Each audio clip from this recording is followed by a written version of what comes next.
Você acorda, abre o celular e a primeira coisa que vê é mais uma guerra, depois uma crise, depois uma família se desfazendo, depois um valor sendo destruído.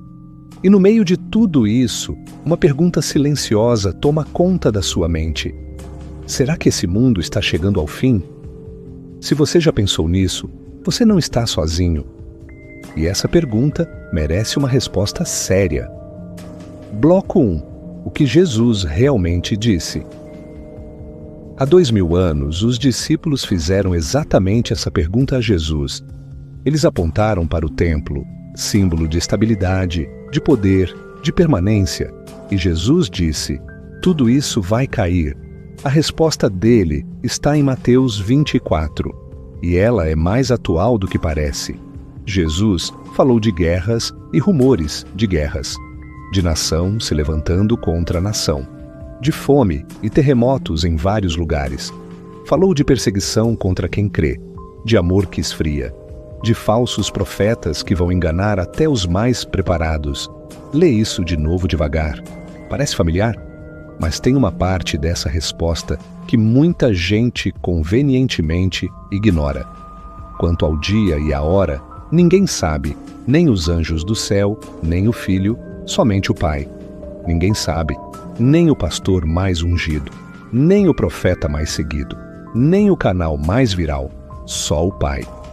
Jesus não nos deu esses sinais para que calculássemos uma data no calendário. Ele nos deu esses sinais para que vivêssemos com os olhos abertos, despertos, atentos, firmes. A diferença é enorme. Um gera ansiedade, o outro gera responsabilidade. Bloco 2.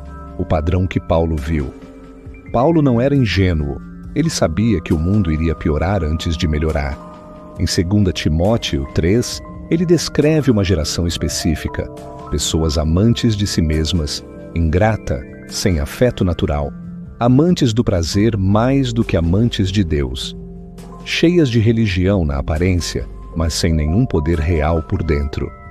Isso foi escrito há 2000 anos e soa como manchete de hoje.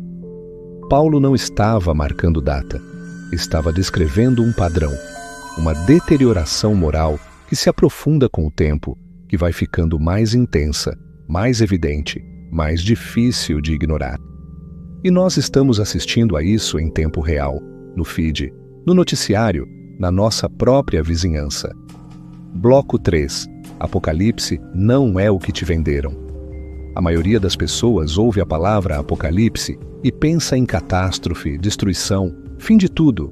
Mas a palavra em grego significa revelação, não destruição, revelação. O livro do Apocalipse foi escrito para uma igreja sendo perseguida. Cristãos que estavam morrendo por causa da fé, que se perguntavam: onde está Deus nessa história? E a resposta que João recebeu e transmitiu foi esta: Deus ainda está no trono. O caos que você vê não é o fim da história, é parte do caminho até ele. Os símbolos, as visões, as tribulações descritas ali não foram colocados para nos paralisar com medo. Foram colocados para nos ancorar com esperança. O mal tem prazo, a história tem um autor. E o último capítulo já foi escrito. Aplicação prática. Então, qual é a pergunta certa diante de tudo isso? Não é: estamos vivendo o final dos tempos? A pergunta certa é: como estou vivendo diante dessa possibilidade? Porque se for o fim, que nos encontre servindo, amando, sendo luz. E se não for, que nos encontre crescendo, construindo, sendo raiz. A urgência bíblica nunca foi criada para gerar pânico. Foi criada para gerar foco. Menos distração com o que não posso controlar. Mais presença no que está na minha mão, minha família, minha comunidade, minha fé que age, não só que fala. Conclusão. Eu não sei se estamos nos últimos dias. Honestamente, ninguém sabe. Mas eu sei disso. Cada geração de cristãos foi chamada a viver como se fosse a última e a plantar como se o mundo fosse continuar. Essa tensão não é contradição. É exatamente o que parece: fé madura. A igreja que Jesus vai encontrar na sua volta não é uma igreja escondida, paralisada, vivendo de medo e de teoria do fim. É uma igreja de pé, firme, servindo, amando, fazendo o bem enquanto é dia. Seja essa igreja, seja essa pessoa, chamada para a ação. Se esse vídeo mexeu com você, compartilha com alguém que também está carregando essa pergunta.